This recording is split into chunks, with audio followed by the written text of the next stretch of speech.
যদি আপনি হিংস্র জন্তু থেকে, হিংস্র পশু থেকে যদি বাঁচতে চান, এই ছোট্ট একটি আমল করুন। ইনশাআল্লাহ তাআলা আল্লাহ তাআলা আপনার হিংস্র জন্তু থেকে, হিংস্র পশু থেকে আল্লাহ তাআলা আপনাকে হেফাজত করে নেবে।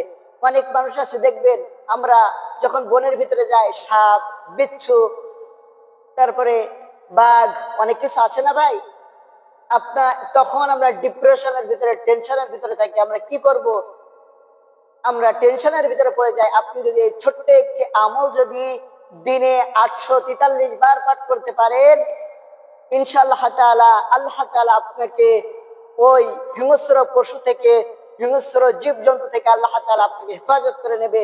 যদি আপনি এই ছোট্ট একটি আমল করতে পারেন ভাই, এই ছোট্ট একটি আমল হচ্ছে, এই ছোট্ট একটি আমল হচ্ছে ইয়া খবীরু, ইয়া খবীরু। যদি কোনো মানুষ 843 বার পাঠ করতে পারে, ইনশাআল্লাহ তাআলা আল্লাহ তাআলা ওই ব্যক্তিকে হিংস্র জীবজন্তু থেকে আল্লাহ তাআলা হেফাজত করে নেবে ভাই। ইনশাআল্লাহ তাআলা আল্লাহ তাআলা যেন আমাদেরকে আমল করার তৌফিক দান করেন।